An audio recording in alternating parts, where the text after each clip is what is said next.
सोने की चिड़िया कहा जाने वाला भारत दुनिया के सबसे प्राचीन देशों में से एक है। भारत का इतिहास बेहद पुराना है। आर्कियोलॉजिकल सर्वे से पता चलता है कि भारत में इंसानी गतिविधि 2,50,000 सालों से भी ज्यादा पुरानी है। वैज्ञानिकों का मानना है कि इतने पुराने समय में होमो सेपियंस, जो कि हम खुद हैं, उनके अलावा 10 से 12 और इंसानी प्रजाति रहते थे जो आज के समय विलुप्त हो चुके हैं। अब दोस्तों, इतनी सारी इंसानी प्रजातियां आखिरकार क्यों विलुप्त हुई, ये हम किसी और वीडियो में जानेंगे। लेकिन इतने पुराने समय में ह्यूमन एक्टिविटीज के सबूत मिलना ये दर्शाता है कि भारत का इतिहास सच में ही काफी पुराना है। आर्कियोलॉजिकल एग्जीबिशंस में पत्थरों के औजारों सहित आदि मानवों द्वारा प्रयोग किए गए ऐसे औजार भी मिलते हैं जो इस ओर इशारा करते हैं कि भारत के रीजन में इंसान काफी पुराने समय से रह रहे हैं। जब बात पुरानी सभ्यताओं की होती है तो अक्सर इजिप्ट और मेसोपोटामिया की सभ्यताओं का जिक्र होता है। बेशक ये दोनों सभ्यताएं बेहद पुरानी और अपने समय में काफी विकसित थीं, लेकिन पश्चिमी देशों द्वारा भारत के प्राचीन इतिहास को अक्सर नजरअंदाज कर दिया जाता है, जबकि भारत में बसी सभ्यताएं भी इजिप्ट और मेसोपोटामिया की सभ्यताओं से कम नहीं थीं। ईसा के जन्म से 7,000 साल पूर्व मौजूद हड़प्पा या कहें सिंधु घाटी की सभ्यता, जो कि अपने दौर में दुनिया की सबसे विकसित और महान सभ्यताओं में से एक थी, वो भारत में ही थी। सिंधु घाटी की सभ्यता मेसोपोटामिया और इजिप्ट की सभ्यताओं से भी ज्यादा दूर तक फैली हुई थी और इन दोनों सभ्यताओं की जितनी ही विकसित थी। हिंदुइज्म, जैनिज्म, बुद्धिज्म और सिखिज्म जैसे धर्मों का जन्म हमारे देश भारत में ही हुआ। हमारे भारत ने दुनिया को क्या नहीं दिया। प्राचीन भारत में ऐसे कई आविष्कार हुए हैं जिनके बिना आज की दुनिया की कल्पना करना कठिन है। फ्लश टॉयलेट, ड्रेनेज व sewer systems, public pools, mathematics, veterinary science, plastic surgery, board games, yoga और मेडिटेशन जैसी चीजें व प्रैक्टिसेस भारत से ही शुरू होकर पूरी दुनिया तक पहुंची। इंडस वैली सिविलाइजेशन का इंफ्रास्ट्रक्चर और टाउन प्लानिंग इंसानी क्रिएटिविटी का एक बेमिसाल उदाहरण है। ये सिविलाइजेशन अपने समय से काफी आधुनिक थी। 1000 BC के समय इंडस वैली सिविलाइजेशन के लोग डिस्टिलेशन प्रोसेस के जरिए जिंक के ओर से जिंक एक्सट्रैक्ट करना जानते थे। इस धातु के प्रोडक्शन के कारण ही जिंक के बर्तनों का आविष्कार हुआ और समय के साथ उसमें इनोवेशंस होते चले गए। लगभग 4000 सालों तक भारत के लोग जिंक एक्सट्रैक्ट करने के तरीके को गुप्त रखने में सक्षम रहे। कहा जाता है कि पुराने समय में भारत जिंक प्रोड्यूस करने वाला इकलौता देश था। हालांकि माना जाता है कि आखिर में एक चाइनीज इंसान ने इसे चुरा लिया, जिसके बाद एक अंग्रेज ने उस चाइनीज व्यक्ति से भी चुरा लिया। इसके अलावा बटन्स और स्टेप वेल्स का आविष्कार भी इंडस वैली सिविलाइजेशन के लोगों ने ही किया था। इस सभ्यता के लोगों को लेंथ, वेट और समय को मापना आता था। नेविगेशन की कला भारत में आज से लगभग 6000 साल पहले डेवलप हुई थी और ये भी सबसे पहले इंडस वैली सिविलाइजेशन के लोगों द्वारा ही डेवलप की गई थी। आपको इन फैक्ट्स को जानकर हैरानी होगी कि नेविगेशन शब्द संस्कृत के शब्द नैवगेतीय शब्द से लिया गया है। ऐसे कई सबूत हैं जो ये दर्शाते हैं कि इंडस वैली सिविलाइजेशन का व्यापार पुरानी इजिप्ट की सिविलाइजेशन के साथ था, जिसमें सुमेरियंस इंटरमीडियरी के रूप में काम करते थे। ऐसा कहा जाता है कि जब इंडस वैली सिविलाइजेशन अपने पीक पर थी, तब वहां दुनिया की 10% आबादी निवास करती थी। 2000 BC से लेकर 1500 BC के समय माना जाता है कि एक और जाति जो आर्यंस के रूप में जानी जाती है, वो खाइबर पास के जरिए भारत चले आए। आर्यंस की अपनी एक अलग संस्कृति थी और ये अपने देवता और संस्कृत भाषा को अपने साथ लाए थे, जिससे इन्होंने निवासी लोगों को परिचित भी करवाया था। आर्यंस कौन थे और उनका स्वदेशी लोगों पर क्या प्रभाव पड़ा, इस पर बहस जारी है, लेकिन आमतौर पर यह स्वीकार किया जाता है कि इन्हीं के आगमन के बाद इंडस वैली सिविलाइजेशन का पतन होने लगा। कुछ स्कॉलर्स मानते हैं कि आर्यंस ने इंडस वैली सिविलाइजेशन को इन्वेड करके उनको खत्म कर दिया। हालांकि हाल फिलहाल में जो सबूत मिलते हैं वो इस बात को गलत साबित करते नजर आते हैं। कई स्कॉलर्स मानते हैं कि इंडस वैली सिविलाइजेशन का अंत क्लाइमेट चेंज के कारण हुआ था। कुछ एक्सपर्ट्स के अनुसार इंडस रिवर का सूखना जो 1900 BC से शुरू हो गया था, वही कारण था क्लाइमेट चेंज का। इसके उलट कुछ एक्सपर्ट्स ये राय रखते हैं कि एक भयंकर बाढ़ ने इंडस वैली सिविलाइजेशन को तबाह कर दिया। खैर, इंडस वैली सिविलाइजेशन के अंत का जो भी कारण रहा हो, जो पीरियड इस सभ्यता के अंत के बाद आया उसे वैदिक पीरियड कहा जाता है। दरअसल इस दौर की जानकारी हमें वेदों से मिलती है, इसीलिए इसे वैदिक दौर कहा जाता है। इसके अलावा क्योंकि आर्यंस इस सभ्यता के निर्माता थे, इसीलिए इसे आर्यन सिविलाइजेशन भी कहा जाता है। वैदिक सिविलाइजेशन इंडस वैली सिविलाइजेशन की तरह टाउन्स में नहीं रहती थी, ना ही तो वैदिक सिविलाइजेशन के समय किसी विकसित सभ्यता का वजूद था। वैदिक सिविलाइजेशन के लोग ग्रामीण जीवन व्यतीत करते थे। वैदिक सिविलाइजेशन के शुरुआती समय में कुछ खास विकास नहीं हुआ। इस सिविलाइजेशन के लोग खेतीबाड़ी और पशुपालन ही करते थे। वैदिक काल को ऋग वैदिक काल और उत्तर वैदिक काल में बांटा जाता है। आर्यंस धार्मिक थे और देवताओं को प्रसन्न करने के लिए ये यज्ञ विधि भी किया करते थे। वैदिक पीरियड में ही कास्ट सिस्टम का आगमन हुआ। समाज को 4 प्रकार के लोगों में बांट दिया गया। ब्राह्मण उन्हें कहा गया जो पंडित और स्कॉलर्स थे। क्षत्रिय वे कहलाए जो योद्धा थे, और इसके बाद वैश्य जो व्यापारी और किसान थे, और अंत में शूद्र जो मजदूरी का काम किया करते थे।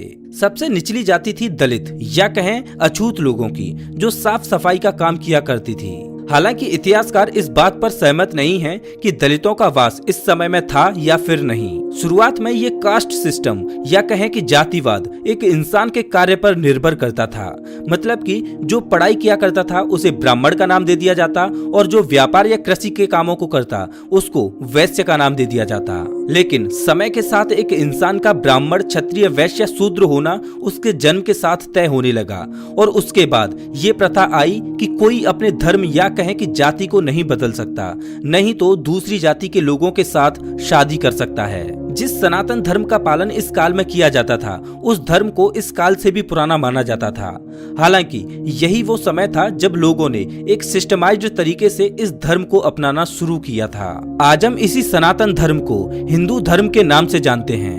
दरअसल सिंधु नदी के सामने सनातन धर्म की जो लोग पूजा करते थे उन्हें सिंधुज कहा जाने लगा, और बाद में इन्हें हिंदूज कहा जाने लगा। वैसे तो सनातन धर्म को कई लोगों द्वारा एक पॉलीथियस्टिक रिलीजन यानी कि कई देवताओं वाला धर्म माना जाता है, लेकिन वास्तविकता में ये एक मोनोथियस्टिक रिलीजन है। यानी इस धर्म के अनुसार ईश्वर केवल एक ही है, जो कि खुद ब्रह्म है। खैर हम इसकी और गहराई में नहीं जाएंगे।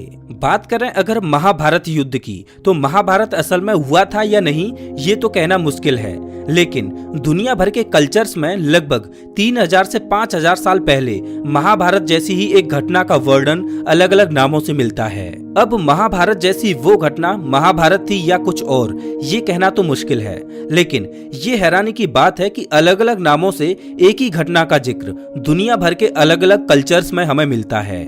आपको ये जानकर हैरानी होगी, लेकिन इंग्लिश शब्द गॉड का हिंदी या इंडिया की किसी अन्य भाषा में कोई ट्रांसलेशन है ही नहीं। गॉड ये जो शब्द है वो इंडिया के लिए एक कंफ्यूजिंग सा टर्म है, क्योंकि इंडिया में हम देव, भगवान और ईश्वर की बातें करते हैं, और गॉड का मतलब न तो देव होता है, न ही भगवान और न ही ईश्वर। अब हाँ, लोग गॉड और भगवान को एक ही समझते हैं, लेकिन ऐसा असल में है नहीं। वैमानिक शास्त्र एक पौराणिक किताब है जिसमें कुछ ऐसे मेथड्स मेंशन किए गए हैं जिससे दूसरे ग्रहों पर घट रही घटनाओं को देखा और सुना जा सकता है। इस किताब में ऐसे जहाजों का भी जिक्र मिलता है जिसके प्रयोग से धरती को छोड़ अंतरिक्ष में जाया जा सकता है। इसके अलावा जहाज को बनाने के लिए किस मटेरियल की जरूरत पड़ती है, जहाज में बैठे यात्रियों का क्या डाइट प्लान होना चाहिए, कौन सा ईंधन जहाज को चलाने के लिए प्रयोग किया जाता है, इन सभी चीजों की भी जानकारी इस किताब में हमें मिलती है। वैदिक काल में ऐसी एक नहीं बल्कि अनेकों किताबें मिलती हैं जिनमें तरह तरह की बातें लिखी हैं। इन कुछ किताबों में कितनी सच्चाई है ये कहना मुश्किल है। हालांकि चरक संहिता, सुश्रुत संहिता जैसी कुछ किताबें हैं जिनमें काफी कुछ ऐसा लिखा है जिसे विज्ञान भी आज मान्यता देता है। इन किताबों के बारे में हम आगे वीडियो में थोड़ा डिटेल में जानेंगे, लेकिन उससे पहले आइए वैदिक पीरियड के बाद के समय से जुड़ी कुछ चीजों को जान लेते हैं। 6th सेंचुरी बीसी में रिलीजियस रिफॉर्मर्स का आगमन होता है। वर्धमाना महावीर और सिद्धार्थ गौतम अपने अलग अलग आइडियाज और बिलीफ्स के साथ आते हैं। इन्हीं बिलीफ्स के आधार पर जैनिज्म और बुद्धिज्म दो अलग अलग धर्मों का निर्माण होता है। आप इन दोनों धर्मों से भली भांति परिचित होंगे। हालांकि कुल आबादी का एक छोटा सा हिस्सा ही इन धर्मों को अपनाता है, क्योंकि जैनिज्म और बुद्धिज्म आने के बाद भी ज्यादातर लोग सनातन या कहें कि हिंदू धर्म का ही पालन करते थे और आज भी करते हैं। इसी के दौरान कुछ शक्तिशाली राज्य स्थापित होते हैं। इन दोनों धर्मों की शुरुआत के साथ नए नए किंगडम्स और डायनेस्टीज की भी शुरुआत होती है। अर्बनाइजेशन होने लगता है। कभी भारत तो कभी दूसरे देशों के रूलर्स भी भारत पर रूल करते हैं और कुछ ऐसे ही अलग अलग किंगडम्स की शुरुआत होने लगी। इसी के साथ वैदिक पीरियड का भी अंत होता है। अब दोस्तों चलिए आगे बढ़ते हैं और वैदिक पीरियड के बाद के भारत के बारे में थोड़ा बहुत जान लेते हैं। तो अभी आप जो मैप देख रहे हैं वो भारतीय इतिहास में भारत का सबसे बड़ा एम्पायर रहा है। 322 बीसी से लेकर 150 बीसी तक मौर्यन डायनेस्टी द्वारा रूल किया गया। मौर्यन एम्पायर भारत का सबसे बड़ा एम्पायर था। इसकी शुरुआत चंद्रगुप्त मौर्य ने की, जिसके बाद उनके बेटे बिंदुसारा और उसके बाद बिंदुसारा के बेटे अशोक ने इस पर राज किया। ये सब तो आपने अपने स्कूल के दिनों में भी पढ़ा होगा। तो चलिए एंशिएंट इंडिया से जुड़ी उन खास बातों को जानते हैं जो शायद ही आपको स्कूल में पढ़ाई गई हो। प्राचीन भारत में महिलाओं की स्थिति आज के मुकाबले काफी बेहतर थी। न केवल उनको उन विषयों के बारे में बात करने दिया जाता था जो आज के समय इनएप्रोप्रिएट मानी जाती हैं, बल्कि वे स्वयं की इच्छा से अपने पति को चुन भी सकती थीं। प्राचीन भारत में स्वयंवर एक ऐसी प्रैक्टिस होती थी जिसमें शादी लायक एक लड़की को अपनी पसंद से उसका पति चुनने दिया जाता था। इसके बाद एक पवित्र समय चुना जाता है और सारे रीति रिवाजों का पालन करते हुए शादी कर दी जाती है। ग्रीक फिलोसोफर्स और इतिहासकारों की माने तो एंशिएंट इंडिया में स्लेवरी एग्जिस्ट नहीं करती थी। इस बात को सबसे पहले ग्रीक हिस्टोरियन मेगास्थनीज ने बताया, जिसके बाद एरियन नामक एक और ग्रीक हिस्टोरियन ने इस तथ्य को कंफर्म किया। ये महत्वपूर्ण इसलिए है क्योंकि पुराने समय में दुनिया के अन्य क्षेत्रों में स्लेवरी एग्जिस्ट किया करती थी। वाराणसी, जिसे बनारस के नाम से भी जाना जाता है, वो दुनिया के सबसे पुराने शहरों में से एक है, जिसका वजूद आज भी कायम है। कहा जाता है कि 500 बीसी में जब गौतम बुद्ध ने इस शहर को विजिट किया था, तब उस समय भी इसे प्राचीन शहर माना जाता था।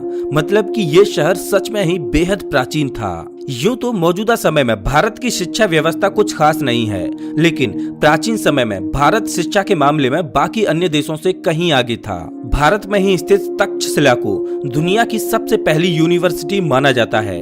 इसकी शुरुआत 700 बीसी में हुई थी और दुनिया भर से करीब 10,000 छात्र 60 से ज्यादा विषय यहाँ पर पढ़ने आते थे।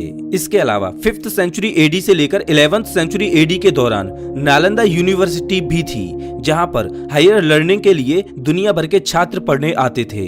नालंदा यूनिवर्सिटी आज के बिहार में स्थित थी और कहा जाता है कि नालंदा की लाइब्रेरी अपने समय की सबसे बड़ी लाइब्रेरी थी। पुराने समय के राजा जानते थे कि एजुकेशन बहुत महत्वपूर्ण है और इसीलिए नालंदा यूनिवर्सिटी में पढ़ने वाले छात्रों को किसी प्रकार की फीस नहीं देनी पड़ती थी। वे फ्री में पढ़ते थे और उनका सारा खर्चा उस समय राज कर रहे राजा उठाते थे। कहा जाता है कि जब ये यूनिवर्सिटी अपने पीक पर थी, तब यहाँ पर लगभग 1500 टीचर्स और स्कॉलर्स थे और 10,000 छात्र यहाँ पर पढ़ते थे। इस यूनिवर्सिटी में साइंस, पॉलिटिक्स, फिलॉसफी जैसे कई सारे सब्जेक्ट्स पढ़ाए जाते थे। हालांकि बख्तियार खिलजी ने 12वीं सदी में नालंदा यूनिवर्सिटी को तबाह कर दिया।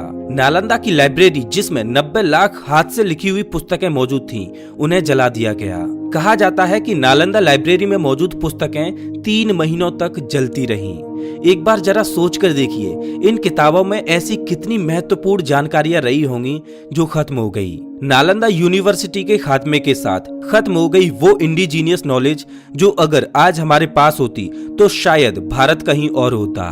खैर दोस्तों, इन यूनिवर्सिटीज के बनने से कई 100 साल पहले भी भारत में ऐसे अनेक विद्वान रहे जो अपने इन्वेंशंस और डिस्कवरीज के कारण आज भी जाने जाते हैं। भारत के भास्कराचार्य, जो कि एक महान खगोलविद और मैथमेटिशियन थे, उन्होंने ही सबसे पहले सूर्य के अराउंड धरती के ऑर्बिटल टाइम को कैलकुलेट किया था। इसके साथ ही उन्होंने न्यूटन से 1200 साल पहले ही गुरुत्वाकर्षण का सिद्धांत दुनिया के समक्ष पेश कर दिया था। उन्होंने ये भी बताया था कि धरती गोल है और ये अपनी धुरी पर चक्कर लगाते लगाते सूर्य का भी चक्कर लगाती है। ये सारी बातें आर्यभट्ट ने कोपरनिकस के हीलियोसेंट्रिक मॉडल पब्लिश होने से 1000 साल पहले ही बता दी थी। जीरो की खोज का श्रेय भी इंडियन मैथमेटिशियन और खगोलविद ब्रह्मगुप्त और आर्यभट्ट को ही जाता है, जिन्होंने 500 बीसी के अराउंड इसकी खोज की थी। भास्कराचार्य और आर्यभट्ट के अलावा भी प्राचीन भारत में ऐसे कई विद्वान रहे हैं जिन्होंने विचित्र प्रकार की खोजें की। प्राचीन भारत के विद्वानों और उनके द्वारा की गई इन्वेंशंस और डिस्कवरीज को आज भी सराहा जाता है। आपको शायद सर्जरी का कॉन्सेप्ट नया लगता हो, लेकिन क्या आप सोच सकते हैं कि आज से करीब 2500 साल पहले भी प्राचीन भारत में सर्जरी हुआ करती थी। 800 बीसी के समय सुश्रुता, जो कि एक फिजिशियन थे, वे कॉम्प्लिकेटेड मेडिकल प्रोसीजर्स का प्रयोग करके सर्जरी किया करते थे। कैटरैक्ट और प्लास्टिक सर्जरी के अलावा कुछ सर्जिकल प्रोसीजर्स का इस्तेमाल करके वे किडनी स्टोन्स, लिम्ब प्रोस्थेसिस और फ्रैक्चर्स को ट्रीट किया करते थे। इसके अलावा ये भी कहा जाता है कि वे ब्रेन सर्जरी भी किया करते थे। सुश्रुत संहिता उन्हीं के द्वारा लिखी गई पुस्तक है जो मेडिसिन और सर्जरी पर बेस्ड है। सुश्रुत संहिता में कुल 184 चैप्टर्स हैं, जिनमें हजारों बीमारियों के कारण उनके उपचार सहित कई मेडिसिनल प्लांट्स, हर्ब्स और तरह तरह की औषधियों का जिक्र मिलता है। इतिहासकारों द्वारा सुश्रुत संहिता को एक महत्वपूर्ण पुस्तक माना जाता है, क्योंकि आयुर्वेद, जो एक और ट्रेडिशनल मेडिकल सिस्टम है और जिसे इंडियन फिजिशियन चरक द्वारा डेवलप किया गया था, उसमें दी गई बहुत सी जानकारियां सुश्रुत संहिता से ही ली गई हैं। बात करें अगर आचार्य चरक द्वारा लिखी गई पुस्तक चरक संहिता की, तो ये भी अपने आप में ही एक अनोखी किताब थी जो सालों की कड़ी रिसर्च के बाद लिखी गई थी। आयुर्वेदिक सिस्टम का कॉन्सेप्ट चरक संहिता से ही आता है। चरक संहिता को कुल 8 भागों में बांटा गया है और इसमें 120 चैप्टर्स हैं। तो दोस्तों, ये थे प्राचीन भारत से जुड़े वो तथ्य जो आपको जरूर जानने चाहिए थे। यकीनन भारत का इतिहास बेहद सुनहरा रहा है। ये सुख और समृद्ध होने के साथ साथ ज्ञान का भंडार भी था और यही कारण था कि इसे सोने की चिड़िया कहा जाता था। खैर, मॉडर्न हिस्ट्री की बात करें तो भी अंग्रेजी हुकूमत से पहले तक भारत दुनिया के सबसे समृद्ध और अमीर देशों में से एक था। तो दोस्तों, क्या आपको मॉडर्न हिस्ट्री से रिलेटेड कोई वीडियो चाहिए? मुझे कमेंट करके जरूर बताएं। अगर आपको ये वीडियो अच्छा लगा हो तो इसे लाइक करें और ऐसे ही वीडियोज के लिए चैनल को सब्सक्राइब करें, साथ ही बेल आइकन दबाएं।